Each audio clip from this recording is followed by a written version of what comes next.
apply beasiswa kah atau apa. Nah, kita harus menunjukkan di CV itu siapa kita. Siapapun yang membaca CV kita, ingat juga bahwa mereka itu nggak punya banyak waktu loh. Kemudian kalau dari segi desain juga jangan yang terlalu rame-rame banget gitu. Kalau organisasi saya pikir pengalaman menjadi titik kunci ya di pengalaman.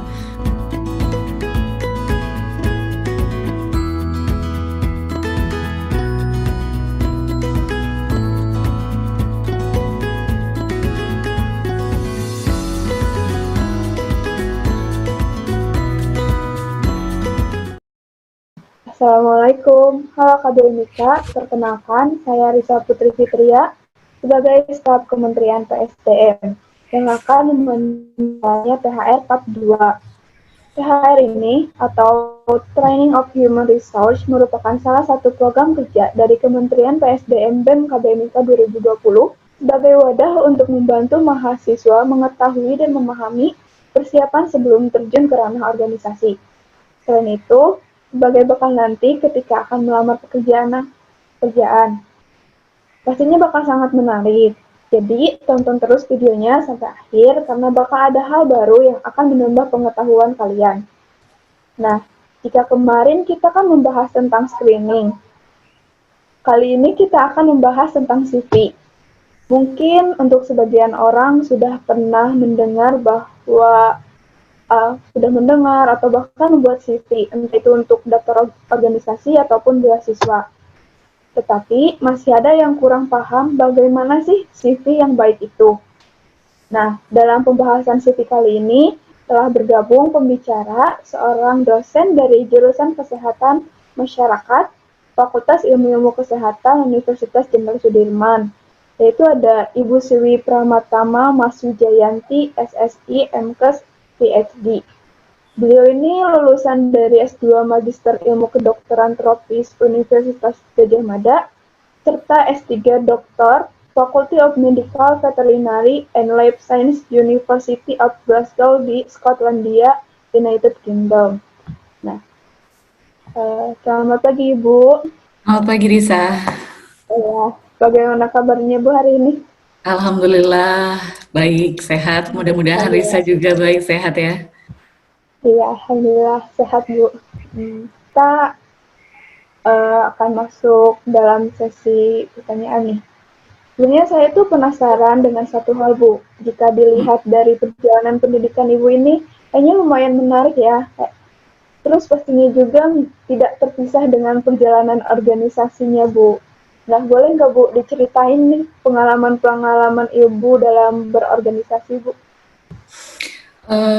Pengalaman organisasi saya sejak dari S1.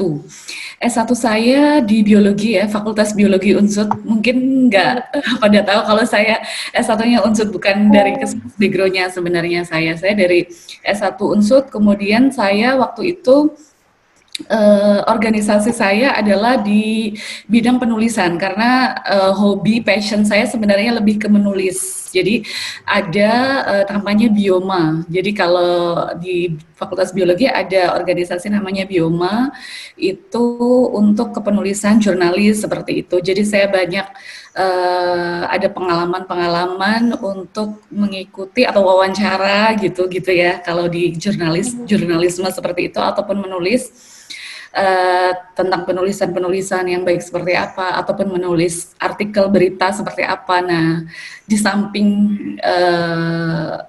akademik ya, di biologi saya banyak mendapatkan pengalaman di organisasi di Bioma, dan juga bagaimana kalau di organisasi itu bagaimana kita berdinamika di dalam organisasi itu jauh lebih terasa manfaatnya.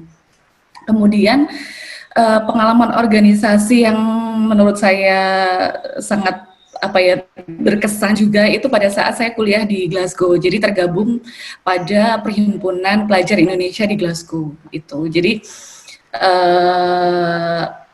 itu banyak banget kegiatan-kegiatan di organisasi itu yang menghandle acara-acara kebudayaan, membuat kayak Indonesian Cultural Day. Jadi acara kebudayaan, kita menampilkan tari-tari, apa kebudayaan atau pakaian adat tradisional. Jadi kita membuat acara-acara yang seperti itu. Nah, itu juga kalau di kemarin di S3 kan background-nya udah macam-macam. Kalau S1 mungkin satu satu fakultas ya, jadi hampir sama. Kalau kemarin di S3 saya menempuh S3 memang itu berbagai macam apa ya daerah di Indonesia dari yang S2, S3 macam-macam banget dengan mereka itu punya pengalaman-pengalaman masing-masing. Nah, itu menarik banget. Nah, itu salah satu ya pengalaman organisasi. Jadi memang organisasi ini banyak membentuk kita itu. Makanya teman-teman juga selain aktif di akademik jangan lupa juga untuk organisasi lah. Kalau saya sih berpikirnya akan membentuk banyak pengalaman buat kalian. Itu sih Risa. Oke, terima kasih Bu. Saya ingin bertanya, untuk pengertian CV dan langkah-langkah pembuatan CV yang baik dan benar itu seperti apa ya Bu? Oke, Risa, ini sepengetahuan saya ya, karena saya bukan bukan HRD dan sebagainya yang untuk pekerjaan, tapi sepengetahuan saya saja. CV itu kurikulum vitae ya. Sebenarnya dia kalau yang saya pahami ketika kita membuat CV adalah CV itu kayak representasi dari diri kita dalam bentuk tertulis. Kalau orang kan misalnya kita melamar pekerjaan, nggak langsung ketemu orangnya kan, yang ketemu adalah dokumennya. Dokumen itu dalam bentuk CV itu. Jadi kurikulum vitae atau daftar riwayat hidup adalah kita mau menunjukkan nih kepada yang kita lamar, entah itu organisasi, entah itu pekerjaan, ataupun mau apply beasiswa kah atau apa. Nah, kita harus menunjukkan di CV itu siapa kita dalam sekitar 1 atau 2 halaman. Jadi CV itu juga jangan terlalu panjang. Kalau terlalu panjang udah bosen atau nggak menarik lagi untuk untuk dibaca gitu, atau dibaca oleh kalau di perusahaan ada HRD atau penerima beasiswa yang penyeleksi beasiswa gitu. Nah, itu CV bagi saya sih, dan CV itu kalau untuk membentuk CV yang baik, bukan berarti kita harus oke lah kalau kalian baca atau browsing di YouTube, di artikel-artikel gimana sih cara membuat CV yang baik secara desain, secara penulisan, format, ada banyak sekali. Tetapi yang perlu saya ingatkan di awal bahwa CV yang baik juga merepresentasikan kualitas kita yang baik. Gitu. Mau nulis apa kalau kita nggak punya keahlian gitu? Mau nulis apa kalau kita nggak punya pengalaman? Walaupun kalau misalnya kita fresh graduate atau yang baru lulus, bisa sih pengalaman organisasi atau pengalaman magang itu. Nah, bagaimana kita memperkaya diri kita dengan kemampuan yang menunjukkan potensi diri kita itu penting. Jadi CV itu bukan Oke, habis lulus bikin CV gitu ya. Jadi mungkin teman-teman yang di teman-teman mahasiswa bisa mempersiapkan CV itu di awal ataupun di tengah. Maksudnya sekarang ini adalah kalian bagaimana membentuk atau membuat CV. Karena CV itu bukan hanya nulis, tetapi apa yang mau ditulis di situ adalah buah dari apa pengalaman kita, skill kita di situ. Gitu sih Risa. Jadi ketika kalian masa S1 ini perkayalah pengalaman-pengalaman sehingga kalau mau bikin CV ya menjadi CV yang menarik gitu. Menarik artinya ini orang punya potensi, itu kan yang dilihat, bukan seberapa desain penting. Jadi salah satu yang penting dalam membuat CV juga, kalau CV-nya acak-acakan walaupun orang itu misalnya kualitasnya bagus juga, aduh ini orang nggak serius banget sih bikin CV gitu ya. Jadi kalau menurut saya tadi ada langkah-langkah ya membuat CV. Jadi kalian bisa browsing format. Jadi ada beberapa format, kayaknya teman-teman juga kalau bikin CV udah ada beberapa format yang menarik yang bisa dipakai dari kalian. Kemudian juga jangan lupa formatnya seperti apa, desainnya, formatnya, kemudian penulisan, kemudian data-data apa saja yang harus ada. Jadi Saya bisa share screen sedikit ya untuk bisa Boleh, Bu. detail-detailnya itu juga bisa kalian lihat di sini. Misalnya nama, kemudian ada foto. Nah, foto ini juga ini contohnya yang enggak. Jadi ada kadang-kadang sering kita membuat CV terus ditaruh pas foto gitu. Itu juga Iya. sebenarnya kalau saya dengarkan dari beberapa pengalaman temen itu, foto itu juga mempresentasikan orang melihat kita tuh seperti apa gitu. Jadi kalau saya sarankan itu jangan pas foto juga gitu. Jadi pas foto tuh kan kayak kaku banget gitu. Tetapi juga bukan foto yang terlalu gimana-gimana dan terkesan informal. Jadi tampak depan tapi tetap berkesan kalau misalnya kalian ngelamar kerja yang berkesan profesional, kemudian bisa senyum gitu. Jadi bukan kayak pas foto yang kaku berbackground merah atau biru gitu. Cuma kalian bisa lebih santai tapi tetap bukan yang apa selfie gitu juga bukan gitu. Kemudian ada bisa introduction, kemudian ada tergantung ya urutannya. Itu nanti kalau kalian browsing itu ada beberapa nah ini misalnya seperti ini. Ini contoh lain. Jadi kalau kalian bisa browsing beberapa tipe desain itu ada macam-macam. Mau kalau ini sebelah kiri adalah kontak adalah atau kalau misalnya kita mau dikontak di mana? Ada alamat, ada nomor telepon, email, ada misalnya kalau di profesional ada akun LinkedIn ya, atau Twitter. Itu tergantung juga seberapa lengkap tergantung dari yang kita mau CV buat apa nih? Buat organisasi, buat beasiswa, buat melamar pekerjaan gitu. Kemudian ada salah satu yang penting ya selain ada introduction, misalnya introduction tuh kayak perkenalan summary gitu ya, siapa sih kita gitu.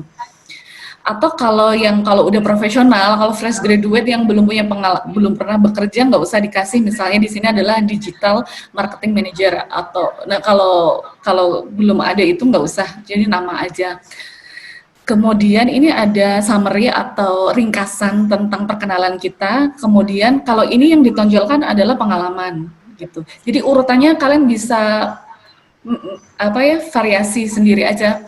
Kalau ini ada pendidikan, salah satu data yang penting adalah pendidikan ya. Pendidikan itu juga jangan kalau dulu kan ada yang CV dari SD sampai S1 misalnya, sekarang diurut-urutin semua.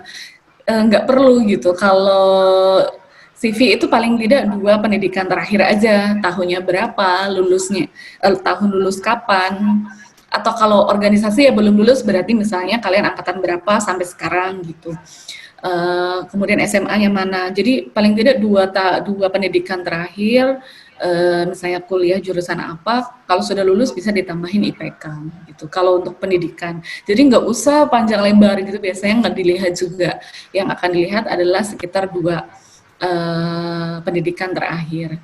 Kemudian ada yang penting adalah pasti dilihat pengalamannya. Jadi makanya kenapa ya kalian harus banyak memperkaya pengalaman. Kalau udah pernah kalau di Kesmas ya, itu kan ada misalnya magang, ada PBL, itu magang bisa di pengalaman kerja, misalnya magang di mana, di perusahaan apa, atau di dinas mana, itu bisa dicantumkan di situ.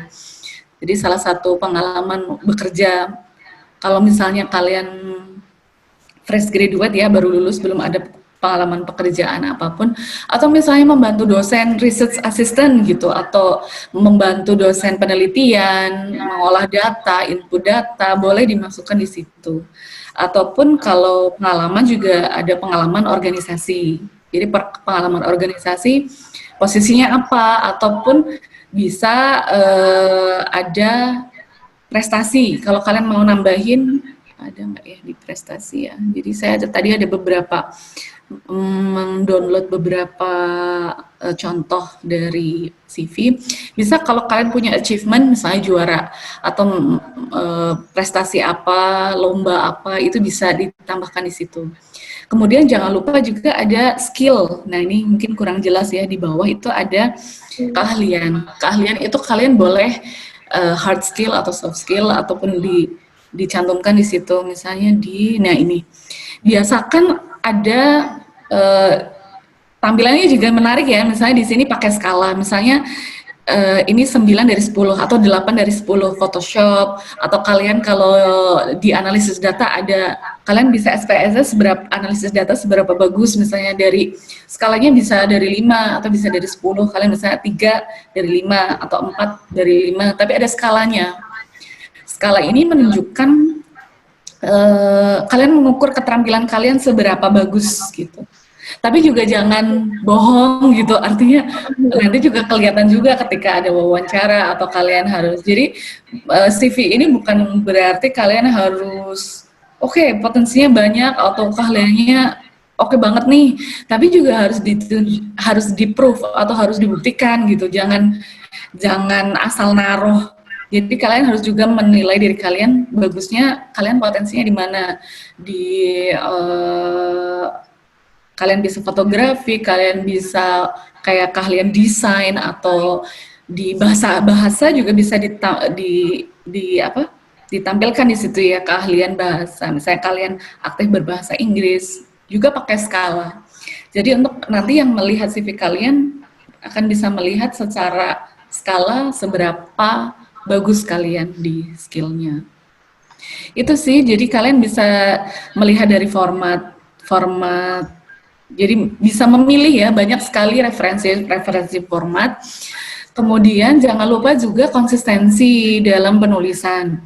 Kalau kalian ingin memilih menulis CV dalam bahasa Indonesia, ya bahasa Indonesia semua, jangan campur-campur. Itu juga akan membuat kesan gitu. Konsistensi bahasa. Jadi kalau bahasa Inggris juga bahasa Inggris semua. Perhatikan grammarnya sudah sesuai atau belum. Jadi jangan campur-campur, itu juga akan menjadikan kesan ya. CV itu kan bagaimana harus kita membuat kesan pada orang yang akan membaca CV kita. Itu. Kemudian keterbacaan huruf itu juga penting ya. Mungkin ini karena nggak terlalu besar. Jadi ada beberapa keterbacaan, artinya pilih jenis font yang jangan macam-macam yang susah dibaca gitu. Font-font yang format yang formal gitu. Yang bisa terbaca. Kemudian selain jenis font adalah ukuran font. Ukuran-ukuran font yang jelas terbaca, ataupun kalian ingin menonjolkan misalnya di sub-sub yang introduction, education, kemudian experience, itu di bold atau di agak lebih besar dibandingkan detail-detailnya boleh gitu. Jadi jelas terbaca, kemudian terlihat beberapa bagian-bagian yang mau kalian tonjolkan. Jadi enak dibaca gitu ya. Jadi keterbacaan sama enak dibaca. Kemudian kalau dari segi desain juga jangan yang terlalu rame-rame banget gitu. Orang udah pusing baca mau lihat gitu. Jadi simple, tapi misalnya kalau kalian mau main warna juga warna-warna yang jangan terlalu tabrak-tabrak gitu, tapi yang senada, misalnya biru putih kayak gini. Biru putih tulisannya hitam, itu kan enak untuk dilihat gitu. Jadi eye catchy, tetapi juga nggak berlebihan. Jadi senada. Atau kalau kalian ingin menonjolkan, misalnya kalian ingin menonjolkan salah satu bagian, misalnya di experience ya, kalian ingin kasih background warna, tapi juga warna yang senada. Itu juga bisa kalian untuk menunjukkan bahwa oh bagian itu ingin kamu tonjolkan di situ. Nah, bagian-bagian mana yang kamu mau prioritaskan, itu juga tergantung dari tujuan CV-nya. Mau buat CV apa gitu. Kemudian yang mungkin itu tentang format ya. Selain itu juga kadang-kadang kita bikin CV itu yang sama, semuanya kita mau lamar sama semua. Misalnya ya, mau melamar pekerjaan. Jangan bikin CV yang spesifik tergantung dari apa yang mau kita lamar. Itu menunjukkan keseriusan kita. Kan itulah kenapa misalnya kita mau melamar, kita mau membuat CV untuk apa, ya kita sesuaikan. Karena beda-beda, mau beasiswa, mau melamar pekerjaan yang di profesional, mereka membutuhkan yang seperti apa, nanti akan kita sesuaikan dengan yang mau kita tonjolkan. Misalnya kita punya pengalamannya banyak, nggak harus kita nggak harus kita cantumkan semua di situ, terlalu crowded gitu, terlalu penuh. Tetapi tergantung dari kita mau menuju yang perusahaan ini nih, kira-kira pengalaman apa yang relevan atau sesuai yang akan menarik buat si yang mau kita lamar gitu. Jadi sesuaikan, jangan semuanya ditaruh, misalnya kita punya organisasi banyak atau kita lomba-lomba banyak banget gitu. Kemampuan kita untuk menyaring itu atau kita mau memilih mana yang penting, ya ada prioritas yang relevan dengan apa yang kita mau yang kita tuju. Oleh karena itu penting untuk selalu spesifik membuat CV tergantung dari apa yang mau kita tuju. Kemudian juga jangan males update CV gitu ya. Jadi ketika ada mau boleh loh sekarang mulai bikin CV itu nanti cita-citanya mau nambahin ini. Jadi ketahuan nih mau kalau saya pingin banget nulis ini di CV. Jadi kalian tahu rencana ke depan mau apa. Saya pengen di sini masih kurang nih. Jadi saya harus nambahin saya belum punya achievement nih. Achievement bukan berarti harus juara-juara apa. Kalian ikut peserta atau berpartisipasi dalam apa boleh juga dimasukkan di situ. Daripada mau masukin apa sih nggak pernah ikut apa-apa gitu ya. Nah itu boleh banget dimasukkan di situ pengalaman, pernah berpartisipasi di acara apa. Itu kan menunjukkan kalian itu udah ngapain aja sih gitu. Terutama untuk fresh graduate atau yang memang belum bekerja. Jadi jangan khawatir belum bekerja, itu bukan berarti nggak ada pengalaman. Pengalaman itu bisa macam-macam banget gitu. Itu ya Risa, mungkin ada beberapa dari saya untuk tips CV. Oke, tadi udah dibilang tentang poin-poin penting yang harus ada di CV. Kayak seperti pendidikan tidak perlu harus semua ya Bu, harus hanya 2 jenjang terakhir. 2 atau 3 lah, oke. Tapi kalau dari SD kita nggak perlu tahu kamu SD-nya di mana gitu kan. Iya. Lalu ada konsentrasi ke penulisan. Nah, dari semua poin-poin penting tersebut, saya ingin tanya Bu, kesalahan-kesalahan apa sih yang sering terjadi dalam penulisan CV? Untuk memperkuat CV-nya kan kita harus menghindari kesalahan-kesalahan dalam penulisan CV ini Bu. Kesalahannya kadang kita pengen menunjukkan semua tadi itu. Jadi kasih masuk semua. Jadi pertama adalah CV yang terlalu panjang. Jangan bikin yang panjang banget, misalnya 5 halaman gitu, orang yang udah bosen gitu. Jadi iya kan 5 halaman itu ya itu tadi misalnya pertama adalah data diri atau profile. Gitu nggak usah ditulis yang terlalu lengkap banget gitu, yang nggak ya yang kira-kira dibutuhkan tuh apa saja gitu, nggak perlu yang terlalu detail banget di kontak ataupun tadi di data pendidikan itu juga nggak usah, kalau udah makan space banyak banget juga tuh kan kalau ditulis dari SD tahun berapa, lulus tahun berapa gitu-gitu. Itu kemudian foto juga salah satu ya kesalahannya juga, foto yang terlalu funky itu juga ini apa sih orang gitu, maksudnya terlalu kayak aneh banget nih anaknya gitu kan, udah yang ilfil gitu. Kalau HRD pinginnya tergantung posisinya juga gitu. Kalau yang agak industri kreatif boleh lah yang agak-agak informal. Cuma kalau yang kita melamar di formal ya kita harus menunjukkan bahwa kita profesional gitu. Tapi bukan berarti juga terlalu kaku gitu, kayak pas foto gitu juga ada banyak yang sekarang adalah mencantumkan pas foto aja kan. Jadi oke, kalian boleh foto yang terlihat formal tapi bukan yang kaku gitu kayak pas foto. Jadi senyum, tampak depan. Nah, kalian akan terlihat lebih keluar loh kalian itu sebenarnya orangnya seperti apa gitu di foto. Jadi bukan berarti yang menurut yang saya baca-baca dari pengalaman di melamar pekerjaan itu juga bukan berarti yang harus jadi enak dipandang gitu, bukan berarti harus yang cantik banget gitu atau yang seperti apa, terus nanti kalian dikasih Photoshop putih banget gitu kan, ada yang aplikasi gitu, nggak juga, kalian nanti tiba-tiba dipakai wawancara ini orangnya beda gitu. Gitu ya, maksudnya kalian ya itu tengah proporsional gitu ya di foto gitu. Kemudian jangan terlalu panjang, data-datanya juga seperlunya gitu. Jadi Kalau fresh graduate itu kalau yang saya tahu itu paling enggak 1 sampai 2. Satu cukup, 1 sampai 2.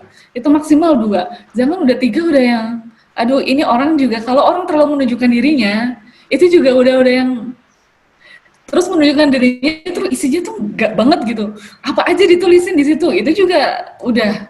Jadi siapapun yang membaca CV kita ingat juga bahwa mereka itu nggak punya banyak waktu loh atau kalau banyak pelamar mereka hanya screening loh di awal.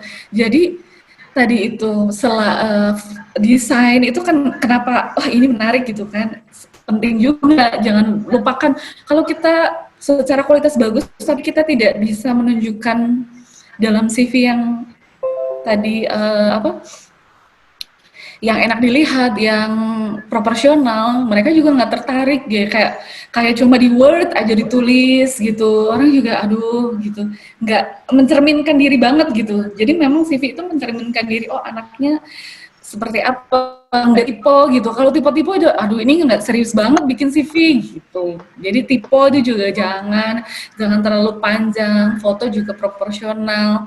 Kemudian bagian-bagian misalnya pengalaman kerja gitu, ya sesuai gitu.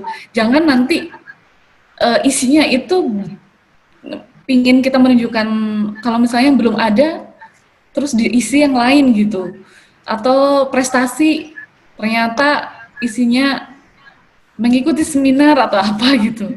Itu enggak yang matching gitu. Nah itu juga isinya banyak ternyata dibaca poin subnya sama detail-detailnya tuh enggak relevan. Itu juga kalau itu zonk gitu loh, artinya itu akan bikin ilfeel orang yang baca gitu. Jangan, makanya kalian juga kalian harus bikin CV itu membayangkan yang mau baca itu kesan terhadap diri kita tuh seperti apa gitu. Jadi mungkin itu yang perlu diperhatikan ya dalam membuat CV juga, yang beberapa hal bagaimana kita bisa menampilkan diri kita dengan proporsional, kelihatan potensi kita, skill kita juga apa. Nah itu salah satu kesalahan CV juga di skill itu. Jangan jangan lupa pakai skala ya. Jadi kalau cuma bisa apa gitu, orang juga nggak tahu. Atau misalnya skillnya yang susah terukur, yang senang bergaul, atau kalau misalnya bisa ditulis kayak misalnya kemampuan negosiasi, kemampuan interpersonal skill gitu, boleh gitu. Jangan kemudian pakaiin skala. Jadi orang bisa melihat di skill kita itu seberapa. Yang proporsional, yang tapi juga nggak mengada-ngada gitu.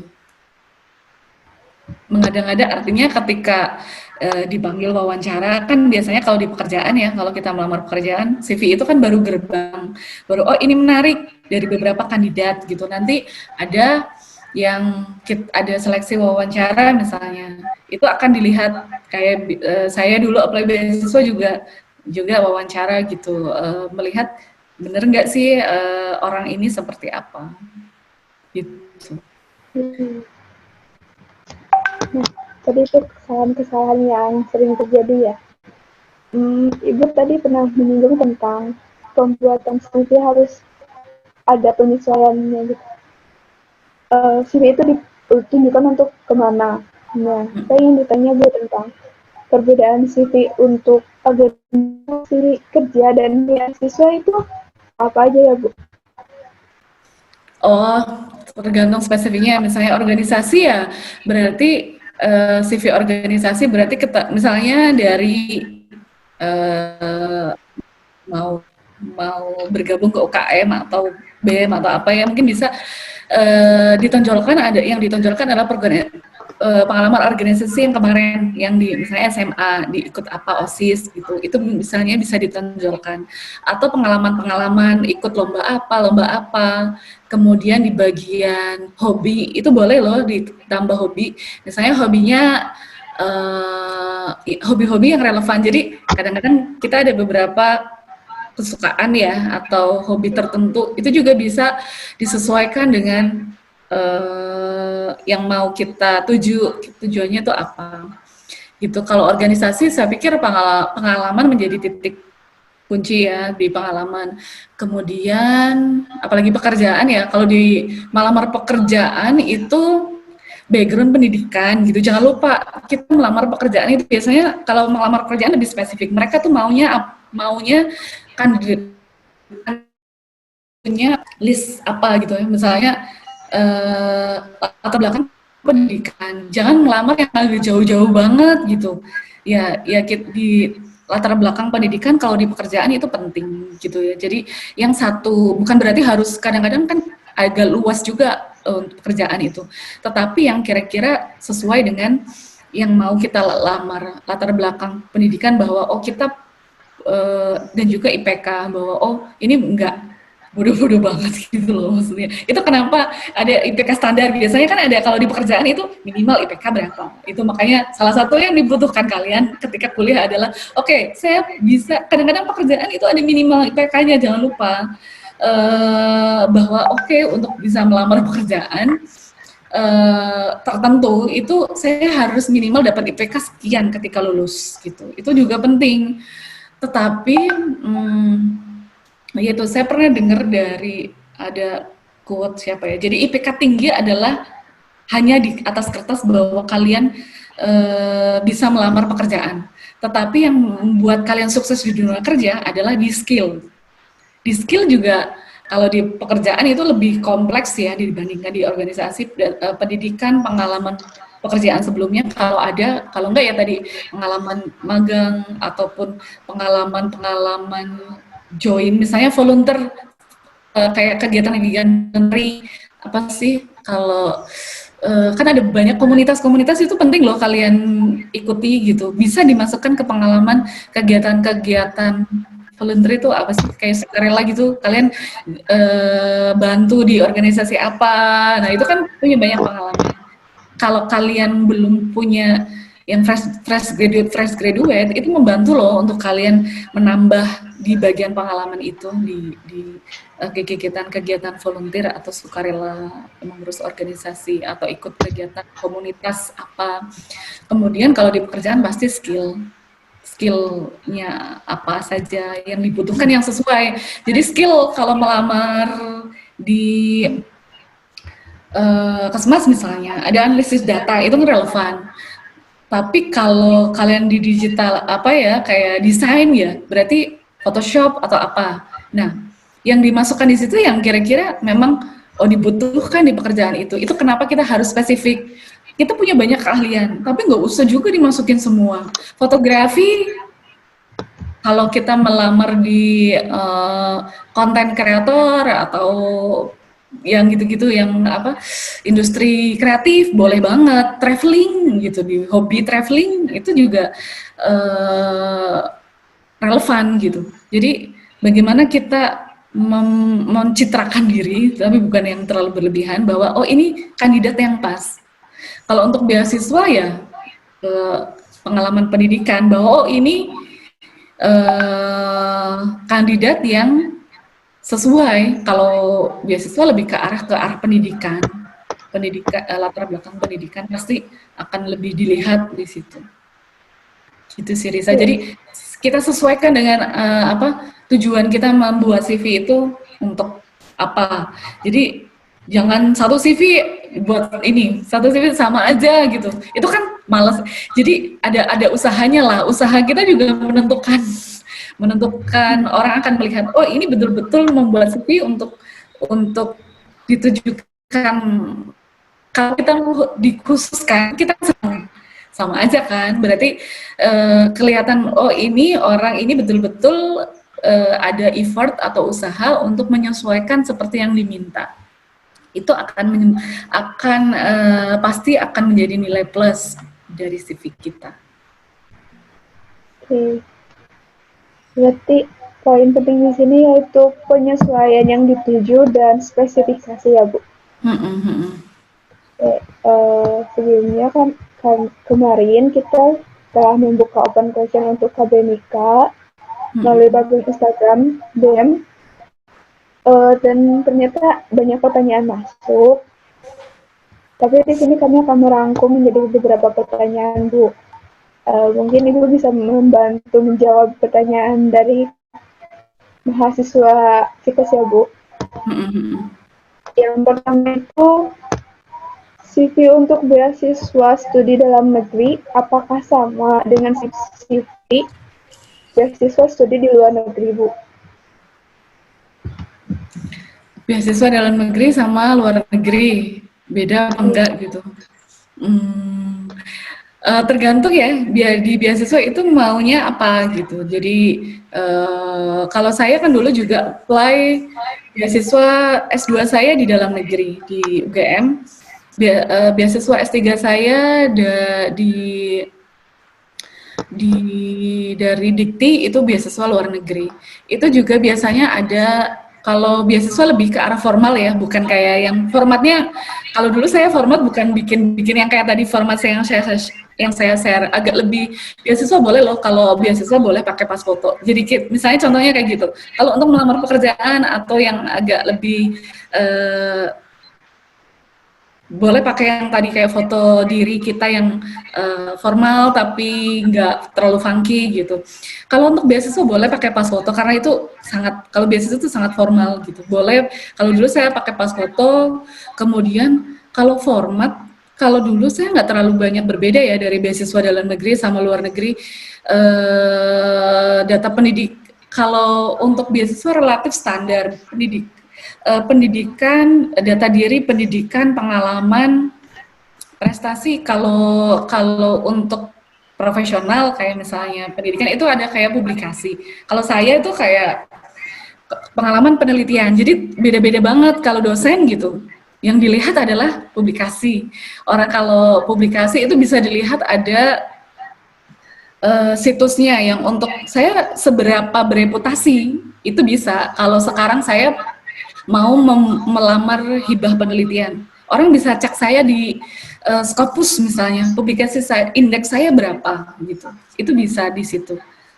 Jadi kalau untuk beasiswa seperti itu. Tapi kalau yang belum bekerja itu boleh yang tadi itu pengalaman, atau kalau beasiswa dalam negeri luar negeri yang pasti yang membedakan adalah bahasa Inggris, kemampuan bahasa Inggris itu bisa ditunjukkan dari skor TOEFL atau IELTS tes kemampuan bahasa Inggris. Dari situ bisa skornya berapa sih? Itu udah, kalau beasiswa dalam negeri luar negeri dilihat dari di situnya, orang bisa lihat TOEFL-nya atau IELTS-nya kurang, udah nggak lolos. Itu kalau saya bisa jawab dalam negeri. Kalau dalam negeri kemungkinan tidak akan terlalu banyak mempertimbangkan. Oke lah kalau udah standar bisa dipertimbangkan. Tapi kalau beasiswa luar negeri itu kan kita mau studi di luar, perkuliahannya akan dalam bahasa Inggris dan kita harus beradaptasi dengan kehidupan di luar negeri. Poin bahasa Inggris, skillnya dan skornya berapa, itu menjadi titik kunci kalau menurut saya. Nih, kebetulan sesuai Bu dengan pertanyaan selanjutnya terkait bahasa Inggris. Dalam penulisan CV bahasa, yang digunakan sebaiknya memakai bahasa Indonesia atau bahasa Inggris. Lalu apakah itu akan mempengaruhi proses penerimaannya? Penggunaan bahasa berarti ya, yang mau saya pertama konsistensi. Tadi itu yang saya di awal. Kalau bahasa Indonesia, ya bahasa Indonesia semua. Mau bahasa Inggris, ya bahasa Inggris semua. Jangan dicampur.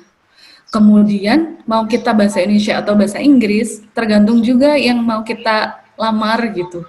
Organisasi cukup bahasa Indonesia boleh kan, cukup gitu. Atau kalau kita mau melamar beasiswa luar negeri, pakai bahasa Inggris. Jadi itu tadi, memang kita harus banyak-banyak kemampuan kita membuat bahwa relevan nggak gitu. Kalau saya mau ke sini, sebaiknya saya pakai apa gitu. Jadi ditimbang-timbang aja, jangan terlalu berlebihan. Jadi kalau ya boleh kalian punya bikin CV 2, bahasa Indonesia sama bahasa Inggris. Nah yang kalian update yang akan kalian update. Nah, itu mau pakai yang mana, itu sesuaikan dengan tujuan kalian. Yang kalian bisa timbang-timbang sendiri kok gitu. Nanti juga akan ada, kalau yang seperti ini kan juga perlu pengalaman ya. Jadi ya, kalau yang baru-baru boleh lah ya kalian masih belajar, tapi nanti lama-lama juga akan tahu pasnya kalau oh kalau mau saya melamar ini lebih baik pakai bahasa Inggris. Melamar beasiswa luar negeri ya pakai bahasa Inggris dong. Nanti orang apalagi kalau itu instansi dari luar yang nggak bisa ngerti gitu. Kalau misalnya CV kita bahasa Indonesia, tapi konsisten, jangan campur-campur gitu. Itu menunjukkan kita banget juga salah satu representasi kita. Kalau kita, oh ini anaknya nggak apa ya, nggak tertata gitu. Di bahasa Indonesia di bagian introduction misalnya, terus di bagian sini skill di bagian-bagian tertentu pakai bahasa Inggris gitu. Konsisten aja berarti. Berarti konsisten ya Bu. Jika dilihat kembali, CV itu memang mempresentasikan diri sekali, tetapi jangan terlalu berlebihan. Gitu. Mungkin karena pertanyaan telah dijawab semua ya Bu. Alhamdulillah, berarti sesi ini pun telah berakhir. Terima kasih banyak kepada Ibu Siwi yang telah bersedia dan berkenan menjadi narasumber kami di diskusi kali ini. Mungkin untuk THR kali ini telah berakhir. Terima kasih juga dan ya sampai jumpa lagi di THR selanjutnya. Makasih juga untuk Ibu. Semoga bermanfaat. Iya. Makasih Bu. Ya.